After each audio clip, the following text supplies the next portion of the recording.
आसान तरीके से सोल्व करने की कोशिश करेंगे। इसमें आपको एक भी फॉर्मूला लगाने की जरूरत नहीं होगी, है ना। आपको करना क्या है, सबसे पहले जब भी प्रॉफिट और लॉस के क्वेश्चन करो, सबसे पहले क्या करना है, हमें दो गोले बनाने हैं। सबसे पहले दो गोले बनाने हैं, उसके बाद एक तरफ वाला गोला जिसमें लिखना है क्रय मूल्य, है ना। जो भी लेफ्ट साइड वाला गोला है उसमें फिक्स से हमेशा क्रय मूल्य लिखना है, यानी लेफ्ट साइड वाले गोले में क्रय मूल्य और राइट साइड वाले गोले में लिखना है विक्रय मूल्य।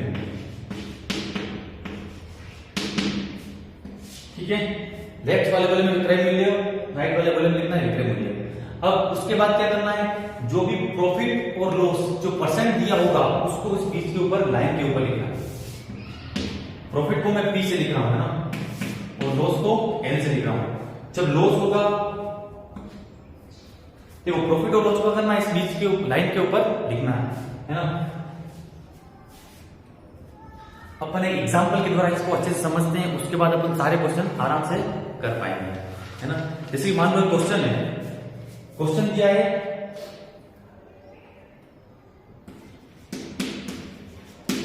किसी वस्तु का क्रय मूल्य 500 रुपए है, उसका लाभ प्रतिशत ये क्या है 20%, तो विक्रय मूल्य ज्ञात करना है। तो क्वेश्चन में क्या दिया हुआ है, क्रय मूल्य दिया हुआ 500 रुपए, उसके बाद लाभ प्रतिशत दिया हुआ 20%, तो हमें विक्रय मूल्य ज्ञात करना है। तो इस क्वेश्चन को कैसे करेंगे, सबसे पहले देखो क्रय मूल्य कितना दिया है 500 रुपए, तो इस गोले में लिख देंगे 500 रुपए, है ना। उसके बाद देखो लाभ हो रहा है, प्रॉफिट हो रहा है ना, प्रॉफिट कितना हो रहा है 20%।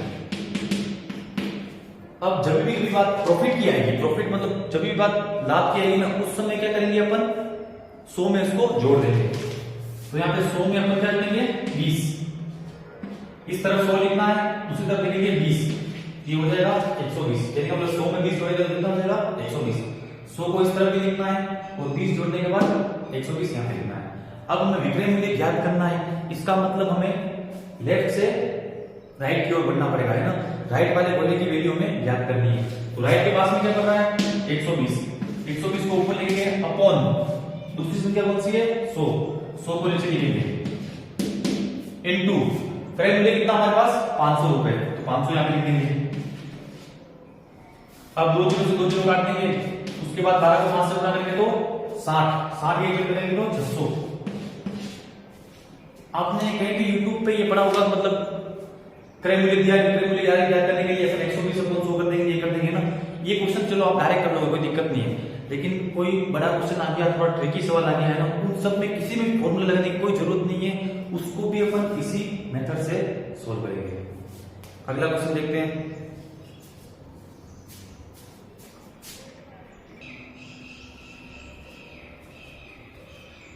अगला क्वेश्चन है हमारा, जिसमें क्रय मूल्य दिया हुआ है 600 रुपए, हानि दी हुई है 10%, तो विक्रय मूल्य ज्ञात करना है।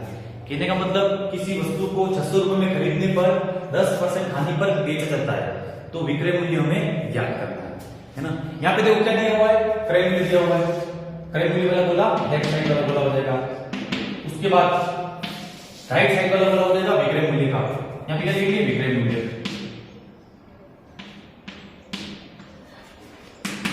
ना। क्रय मूल्य कितना दिया हुआ है 600 रुपए के, यहाँ पे लिख देंगे। उसके बाद यहाँ पे दी हुई है हानि प्रतिशत, हानि प्रतिशत का लिखेंगे इस लाइन के ऊपर लिखेंगे। क्योंकि देखो दोस्तों यहाँ पे क्या हो रही है, हानि हो रही है, हानि हो रही है, इसका मतलब अपन इसको 100 में से माइनस करना पड़ेगा। इससे पहले वाले सवाल में लाभ हो रहा था, इसका मतलब अपने 100 में उसको जोड़ दिया, यानी हानि हो उस समय माइनस करना है और लाभ हो उस समय जोड़ना है।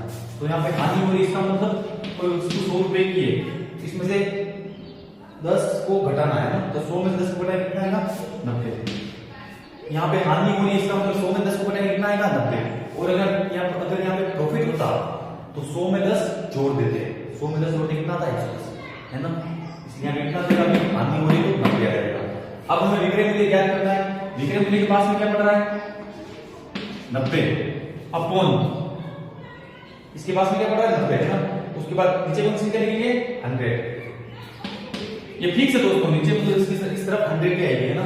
देखो इसके पास में क्या पड़ रहा है 90, 90 को ऊपर लिख दिया अपॉन दूसरी वाली संख्या क्या होगी 100 नीचे लिख दिया। उसके बाद क्रय मूल्य कितना है 600 रुपए है ना। क्रय मूल्य 600, इसका मतलब 600 को इससे मल्टीप्लाई कर देंगे। अब इस 2 जीरो से 2 जीरो काट देंगे। उसके बाद क्या करेंगे मल्टीप्लाई करेंगे 9 6 जा 54, उसको जीरो लेंगे तो 540 है ना। इस तरीके से हम आराम से सवाल कर सकते हैं। इसमें आपको एक भी फॉर्मूला लगाने की जरूरत नहीं होती है। इसी के आधार पर देखो नेक्स्ट क्वेश्चन देखते हैं।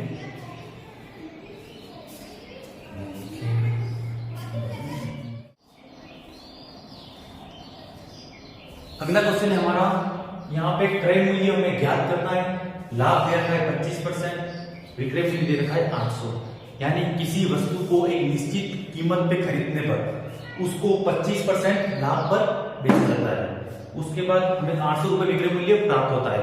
तो हमें ज्ञात करना है कि उसका क्रय मूल्य कितना था, यानी अपने कितने में खरीदा था। इस क्वेश्चन को करने के लिए क्या करेंगे वही ट्रिक अपनाएंगे। सबसे पहले यहाँ पे क्या जाएगा क्रय मूल्य, उसके बाद इस साइड वाले गोले में क्या आएगा विक्रय मूल्य, इस साइड वाले गोले में क्रय मूल्य, इस साइड वाले गोले में विक्रय मूल्य। उसके बाद देखो विक्रय मूल्य दिया हुआ है कितना है 800। यहाँ पे लाभ देगा 25%, 25% को यहाँ पे देखेंगे। चूंकि यहाँ पे लाभ हो रहा है इसका मतलब अपन इसको 100 में ऐड करेंगे। 100 में 25 जोड़ेंगे तो 125 है ना। 100 में 25 जोड़ा तो 125। 100 को फिक्स यहाँ पे लिखना है। उसके बाद लाभ हो रहा है इसका मतलब 100 में 25 जोड़ के इस तरफ लिखेंगे 125। अब हमें क्रय मूल्य ज्ञात करना है। इस सवाल में क्या करना है क्रय मूल्य ज्ञात करना है। इसका मतलब हमें इस तरफ आना पड़ेगा दोस्तों। क्रय मूल्य ज्ञात करना मतलब हमें पीछे की तरफ आना पड़ेगा और इसके पास में क्या कर रहा है 100, तो 100 को ऊपर लिखेंगे अपॉन सेकंड वाली संख्या कौन सी है 125 इनटू विक्रय मूल्य कितना है 800। कैलकुलेशन कर लेंगे अपन। 25 की बाहर से 5 बार, ये 4 बार, इसको काटेंगे ये 2 बार है ना। 8 को 2 से गुणा करेंगे 16, 16 को 4 से गुणा करेंगे तो ये हो जाएगा 64 है ना। 64 और ये 1 0 640 है ना। क्रय मूल्य कितना लिखा जाएगा 640। कुछ नहीं किया, विक्रय मूल्य दे रखा था 800 रुपए, यहाँ पे लिख दिया 800 रुपए। 25% लाभ हो रहा है इसका मतलब लिख दिया 25% लाभ हो रहा है। 100 की चीज कितनी हो जाएगी 125। उसके बाद अब हमें क्रय मूल्य ज्ञात करना है, मतलब राइट से लेफ्ट की ओर आना है। लेफ्ट की ओर आएंगे, लेफ्ट के पास में क्या पड़ रहा है 100, 100 को ऊपर लिखेंगे अपॉन सेकंड वाली संख्या कौन सी है 125 इनटू 800 कर दिया। इसको पूरा सॉल्व करने में कितना आ गया 640। कहने का मतलब इसमें अपने को एक भी सूत्र याद नहीं रखना है ना, कुछ एक्स्ट्रा वगैरह कुछ नहीं याद रखना है। केवल वो सवाल है उसी तरह के एक बार फॉर्मेट याद कर लो, उसके बाद कौन सा भी सवाल होकर आराम से कर सकते हैं। इसी के आधार पर अपन एक नेक्स्ट सवाल देखते हैं।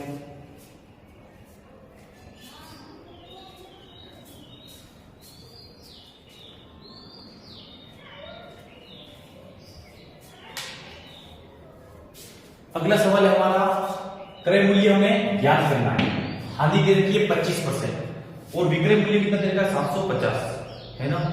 ये दो चीजें दे रखी है, अपने को क्रय मूल्य ज्ञात करना है। यानी किसी वस्तु का क्रय मूल्य ज्ञात कीजिए, जब उसे 25% हानि पर बेचा जाए तो हमें विक्रय मूल्य 750 रुपए प्राप्त होता है ना। तो क्रय मूल्य ज्ञात करना है, इसके लिए क्या करेंगे वही ट्रिक अपनाएंगे। सबसे पहले लेफ्ट साइड वाले गोले में क्रय मूल्य, फिर यहाँ पे राइट साइड वाले गोले में विक्रय मूल्य, क्रय मूल्य और विक्रय मूल्य। उसके बाद देखो यहाँ पे कितनी हानि दी हुई है 25%। 25% कहां लिखेंगे यहाँ पे। विक्रय मूल्य दिया हुआ है 750। देखो अब यहाँ क्या हो रहा है हानि हो रही है ना। हानि प्रतिशत हो रहा है, इसका मतलब यहाँ पे कोई वस्तु 100 रुपए की थी है ना, हानि हो गई वो कितनी हो गई 75।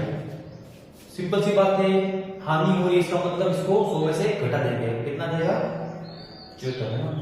अब हमें क्रय मूल्य क्या करना है क्रय मूल्य करना है। इसके लिए अपने को राइट से लेफ्ट की ओर आना पड़ेगा और लेफ्ट के पास में क्या पड़ रहा है 100 है ना अपॉन सेकंड वाली संख्या कौन सी है 75 इनटू कितना आ जाएगा 750।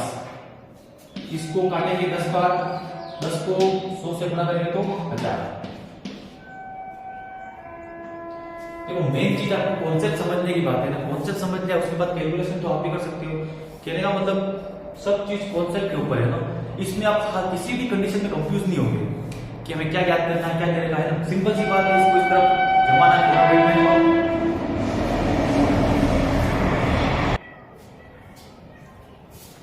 इसमें आप देख सकते हो किसी भी तरह का कोई फॉर्मेट याद रखने की जरूरत नहीं है, कोई फॉर्मूला याद रखने की जरूरत नहीं है ना, कोई भी कंफ्यूज होने वाली बात नहीं है, कुछ नहीं है, केवल क्रय मूल्य विक्रय मूल्य लिखना है और हानि प्रतिशत दे रखा हो तो 100 में से घटा देंगे, लाभ प्रतिशत दे रखा हो तो 100 में जोड़ देंगे, बस आगे जाना है केवल संख्या ऊपर आ जाएगी 100 नीचे आ जाएगा, और पीछे जाना हो तो 100 ऊपर आ जाएगा वही संख्या नीचे आ जाएगी। इसमें आप किसी भी कंडीशन में कंफ्यूज नहीं हो रहे हो ना। इसी के आधार पर अपन नेक्स्ट सवाल देखते हैं।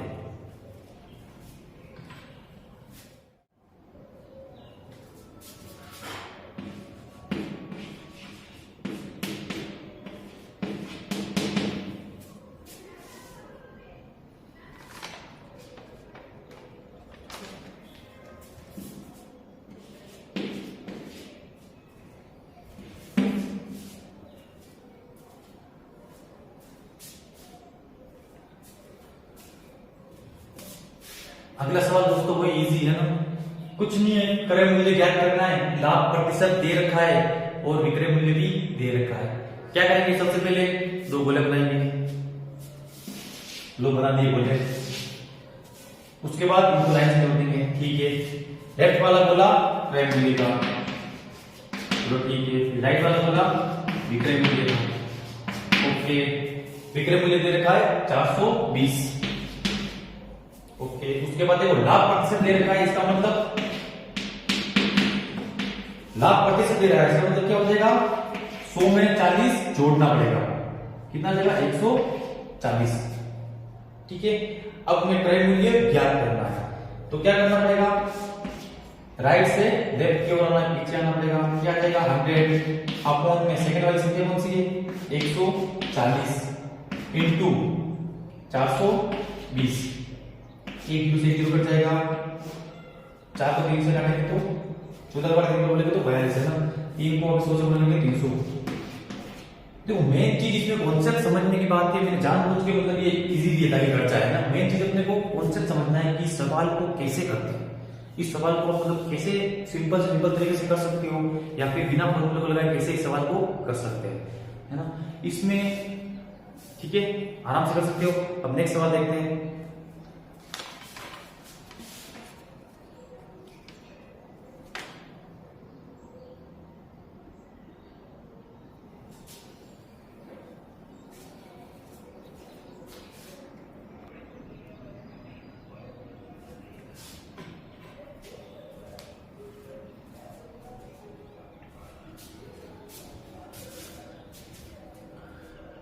अगला क्वेश्चन है हमारा, एक नगर की वर्तमान जनसंख्या 1,80,000 है, यदि इसमें 10% वार्षिक वृद्धि हो तो 2 वर्ष पश्चात जनसंख्या होगी।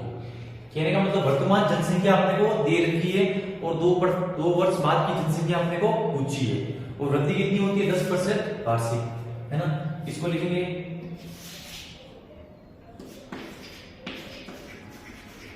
ये वर्तमान जनसंख्या कितनी है 1,80,000। अब ये मान लो कोई पहला वर्ष है, ये क्या है दूसरा वर्ष। देखो वो कोई कॉन्सेप्ट है कुछ नहीं है, केवल वर्तमान दे रखा है, उसके बाद अपने को 2 गोले आगे बनाने। क्यों बनाते हैं, क्योंकि इसको एक बार करेंगे तो पहला वर्ष आएगा, दूसरी बार करेंगे तो दूसरा वर्ष आएगा। तब यहाँ पे देखो ये दे रखा है ना, यहाँ पे देखो 10% वार्षिक वृद्धि होती है, वृद्धि हो रही, इसका मतलब क्या हो रहा है लाभ, है ना, सिंपल सी बात है, वृद्धि हो रही इसका मतलब क्या बढ़ रहा है, बढ़ मतलब क्या हो रहा है लाभ हो रहा है ना। तो देखो यहाँ पे 10% क्या हो रहा है लाभ हो रहा है, यानी कि उसको 100 रुपए की थी, वही पहले वाला कॉन्सेप्ट कितना हो जाएगा 110, 100 में 10 को जोड़ देंगे कितना जाएगा 110। इसी प्रकार द्वितीय वर्ष भी क्या हो जाएगा 10 जोड़ देंगे, 100 की चीज कितनी हो जाएगी 110। बस अब कुछ नहीं है, उसने पूछा 2 वर्ष बाद जनसंख्या कितनी होगी, तो उसको आगे बढ़ाते जाना है ना। देखो इसके पास इसको लेफ्ट से राइट की ओर आगे बढ़ेंगे, इसके पास में क्या आ रहा है 110 को ऊपर लेंगे अपॉन सेकंड वाली संख्या कौन सी है 100 लिख दिया इनटू यहाँ पे देखो इसके ऊपर क्या है 110 आएगा, वापस नीचे क्या है 100, यानी कहने का मतलब इस साइड वाली संख्या को ऊपर लिखेंगे और इस साइड वाली संख्या को नीचे लिखेंगे, है ना। ये 2 बार लिखते हैं क्योंकि ये 2 बार आ गया। उसके बाद इनटू वर्तमान जनसंख्या कितनी है 1,80,000 है ना। अब क्या करेंगे, इसको काट देंगे, कैलकुलेशन कर देंगे। 4 0 से 4 0 कट गए। उसके बाद 18 को 11 से करना, वापिस 11 को 11 से करना, उसके बाद 2 0 लगाने। कहने का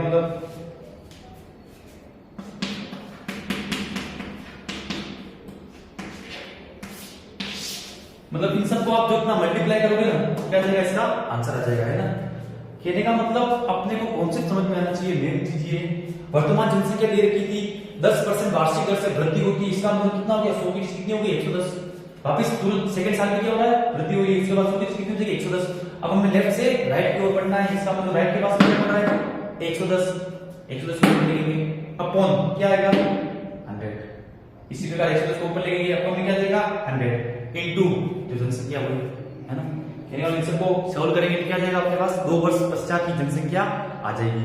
अब अगर 3 वर्ष बाद की जनसंख्या पूछता, मान लो यहाँ क्या होता, कितना होता 3 वर्ष पश्चात, तो हमें क्या करना, सेम टू सेम होगी कोई प्रोसेस, इसमें केवल एक डिब्बा और आगे बनाना होता है ना। उसके बाद सेम टू सेम यहाँ पे अगर 3 वर्ष बाद का पूछता तो क्या जाता है 110 बटा 100। सिंपल तरीके से हो सकता है, कोई दिक्कत नहीं है ना। केवल क्या करना है, इस कॉन्सेप्ट को समझना है। तो आगे जाना चाहिए, मतलब यहाँ पे वर्तमान जनसंख्या होगी, उसके बाद अगले वर्ष, उसके बाद अगले वर्ष, है ना। फिर 10% की वृद्धि होगी, जिसका मतलब इसको ऐसे लिख दिया। अब अगर इसी क्वेश्चन में मान लो कि वो ऐसा कहता है ना कि पहले वर्ष तो मान लो 10% की वृद्धि होती है, क्या बोलता, इसको व्यवस्थित लिखना पड़ेगा ना। इसको आप जब मल्टीप्लाई करोगे इसका आंसर आ जाएगा। इसी सवाल को देखो, थोड़ा चेंज कर देता हूं।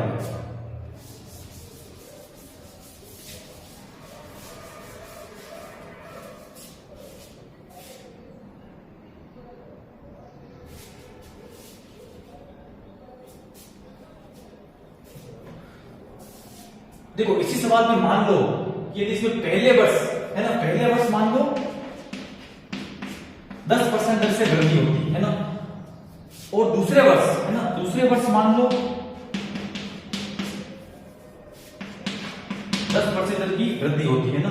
दूसरे वर्ष कितनी होती, 10 नहीं, यहाँ पे काम करो 20 दे दो, है ना। दूसरे वर्ष 20% की वृद्धि होती, पहले वर्ष कितनी होती 10%, तो हमें 2 वर्ष पश्चात की जनसंख्या ज्ञात करनी है। कुछ नहीं करेंगे, बस यहाँ पे लिख देंगे वर्तमान जनसंख्या कितनी है 1,80,000 लिख दिया। उसके बाद पहले वर्ष कितनी होती है 10% वृद्धि होती है।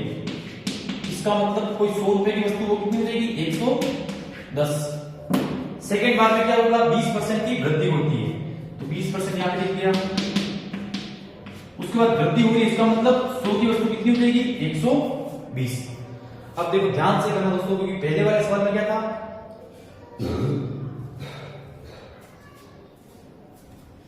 जब अपन इससे पहले वाला सवाल कर रहे थे ना, उसमें क्या था, दोनों वर्ष 10% की वृद्धि हो रही थी। इसका मतलब यहाँ पे भी 10 लिख दिया, यहाँ पे भी 10 लिख दिया था, है ना, पहले वाले सवाल में। अब क्या होगा, पहले वर्ष 10% की वृद्धि बिल्कुल ठीक है, दूसरे वर्ष भी क्या होगी 20% की वृद्धि, तो यहाँ पे इसको ऐसा लिखना पड़ेगा। अब हमें क्या करना है, लेफ्ट से राइट की ओर बढ़ना है। इसके बाद क्या होता है 120 बटा में क्या आएगा 100 इनटू यहाँ पे क्या आ रहा है 110 बटा में क्या आ जाएगा 100 इनटू वर्तमान संख्या कितनी है 1,80,000। कहने का मतलब वही चीज समझने की बात है ना, इसको आप सोल्व करेंगे तो इसका आंसर आ जाएगा, वो तो आप कर लोगे। इस कॉन्सेप्ट को समझना चाहिए ना, वृद्धि हो रही थी इसको जोड़ दिया, इसमें वृद्धि हो रही इसका मतलब जोड़ दिया। अब ठीक है, अगर मान लो उसमें क्या होता, अगर इसी सवाल में, है ना, ये सवाल इसका हो जाए ना, अगर इसी सवाल में क्या होता, मान लो 20% की कमी होती, क्या होती 20% की कमी, है ना, पहले वर्ष 10% की वृद्धि होती, ठीक है। इसको व्यवस्थित लिखता हूं, मैं काम करता हूं।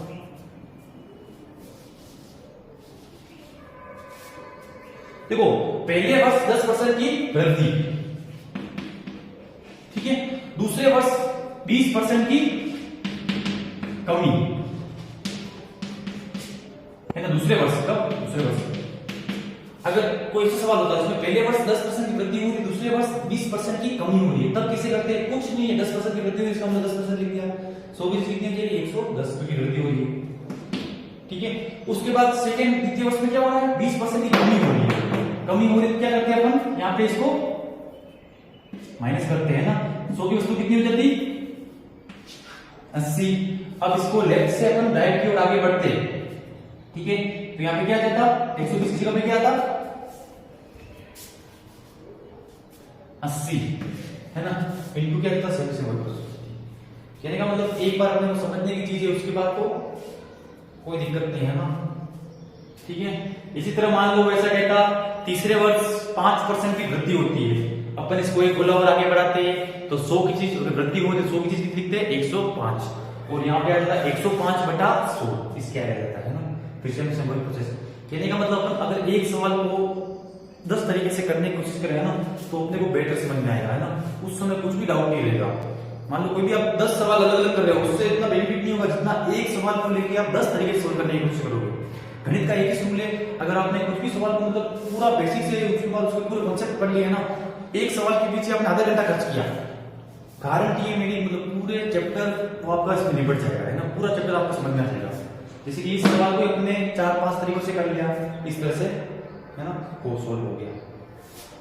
देखो इसी क्वेश्चन को अपन थोड़ा बदलने की कोशिश करते हैं ना,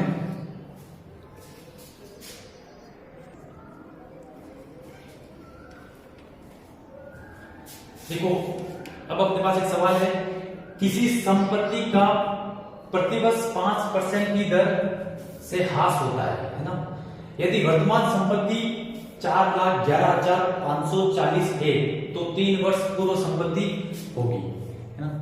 कहने का मतलब इसमें वर्तमान संपत्ति दे रखी है और प्रतिवर्ष 5% की दर से ह्रास यानी हानि होती है ना, 5% की दर से क्या होती है हानि, यानी संपत्ति कम होती जाती है ना।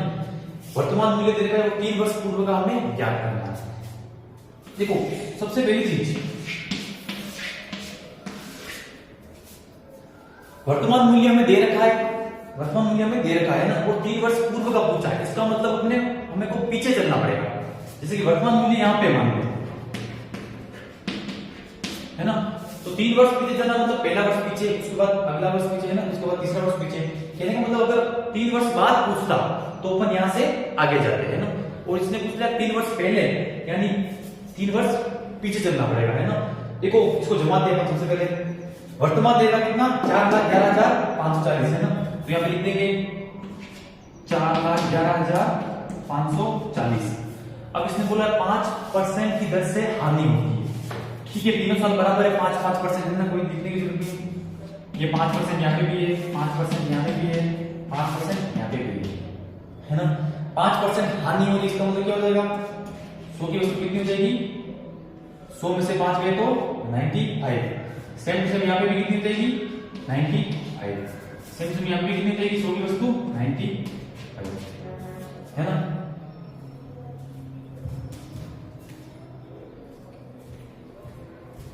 देखो वर्तमान दे रखी है, पीछे जाना पड़ेगा है ना, इसका मतलब बोले ये पीछे आएंगे है ना, थोड़ा समझने की कोशिश करना, क्योंकि वर्तमान दे रखा है इसका मतलब पीछे जाना पड़ेगा। और अगर आगे का पूछता 2 वर्ष बाद 3 वर्ष बाद पूछता तो इसके ये वाला गोला यहाँ पे होता है ना, उसके बाद अपने को आगे बढ़ते जाना है। यहाँ पे अगर देखो वर्तमान दे रखा है इसका मतलब पीछे चलना पड़ेगा, और 5% की दर से हानि होती है, इसका मतलब सब में 5-5% तीनों में बराबर है, 100 में से 5 गए तो 95, 100 में से 5 गए तो 95, 100 में से 5 गए तो 95। अब मैं 3 वर्ष पूर्व की पूछी है, इसका मतलब अपने को राइट से लेफ्ट की ओर आना है ना, और राइट लेफ्ट के पास में क्या पड़ रहा है 100 को ऊपर लिखेंगे, अपॉन में क्या जाएगा 95, कोई दिक्कत तो नहीं है। देखो अपन अगर आगे चलते हैं ना, आगे चलते क्या जाता 95 ऊपर आता, 100 नीचे आता। अब हम यहाँ पे पीछे चल रहे हैं, तो पीछे यानी पीछे के पास में क्या पड़ रहा है 100 ना, तो 100 को ऊपर लिखना है क्योंकि अपन पीछे चल रहे हैं ना। 100 अपॉन में क्या जाएगा 95 इनटू पहले साल भी ये, दूसरे साल भी, तीसरे साल भी सेम सेम, तीनों में सेम है, तो 95 इनटू क्या जाएगा 100/95 इनटू कितनी आ जाएगी वर्तमान संख्या कितनी है 4,11,540, ठीक है। अब इसको वही सिंपलीफिकेशन करेंगे, काटेंगे, इसको आंसर आ जाएगा है ना, इसकी 5 के बारे से 20 बार 19 बार। देखो दोस्तों काट तो आप भी सकते हो ना, इस बात को समझो क्या कहना चाह रहा है, ठीक है। आपने पूरी कैलकुलेशन कर लेना और यहाँ पे आंसर लिख देना है ना। एक बार फिर से सवाल को देखें, वर्तमान संख्या दे रखी थी, इसका और मैं 3 वर्ष पहले क्या जाना है, इसका मतलब मेरे को पीछे चलना पड़ेगा है ना, और 5% की दर से हानि हुई, इसका मतलब 100 की चीज 95, 100 की वस्तु 95, 100 की वस्तु 95। अब पीछे चलना है, इसका मतलब क्या जाएगा 100 ऊपर आ जाएगा, 95 नीचे आ जाएगा, 100 ऊपर आ जाएगा, 95 नीचे आ जाएगा, 100 नीचे 95 नीचे।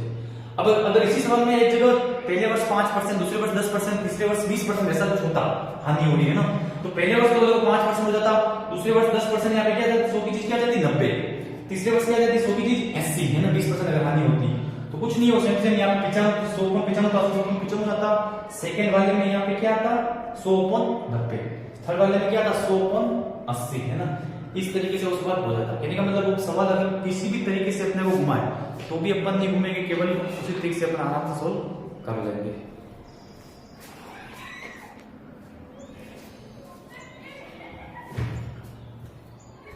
देखो अगला सवाल है हमारा, एक व्यक्ति का वर्तमान वेतन 2000 रुपए है ना, इसमें पहले वर्ष 10% की वृद्धि, दूसरे वर्ष 30% की कमी होती है, तो 2 वर्ष बचा तो उसका वेतन कितना होगा। अब देखो वर्तमान वेतन दे रखा है ना, तो यहां पे लिखिए वर्तमान वेतन, उसके बाद पहले वर्ष का ज्ञात करना पड़ेगा, उसके बाद दूसरे वर्ष का ज्ञात करना पड़ेगा। कहने का मतलब वर्तमान दे रखा है, इसका मतलब अपने को आगे जाना है ना, 2 वर्ष बाद का बोला है, इसका मतलब अपने को आगे जाना है। अब पहले वर्ष क्या होता है 10% की वृद्धि होती है, 10% की वृद्धि यहां पे लिख देंगे। दूसरे वर्ष क्या होता है 30% की कमी होती है ना, 30% की कमी होती है, पहले वर्ष 10% की वृद्धि होती है। अब 10% की वृद्धि हो रही, इसका मतलब कितना हो जाएगा, 100 की वस्तु कितनी हो जाएगी 110, यहाँ पे 30% की कमी हो रही है ना, इसका मतलब 100 की चीज कितनी हो जाएगी, 100 में से 30 जाएगा तो 70। अब हमें 2 वर्ष बाद का पूछा है, तो हमें लेफ्ट से राइट की ओर बढ़ना पड़ेगा है ना, और यहाँ पे वर्तमान देर का कितना 2000, लेफ्ट से राइट की ओर बढ़ते हैं। देखो राइट के पास में क्या पड़ रहा है 70, 70/100 लिखेंगे। इसी तरह यहाँ पे क्या लिखेंगे 110/100 इनटू वर्तमान कितना है 2000। अब इसको एक कैलकुलेशन करेंगे और अपना आंसर आ जाएगा। इसको से करेंगे, इसके बाद क्या आ जाएगा 7 को 2 से गुणा करेंगे 14, 14 को 11 से गुणा करना पड़ेगा, ये आ जाएगा 14।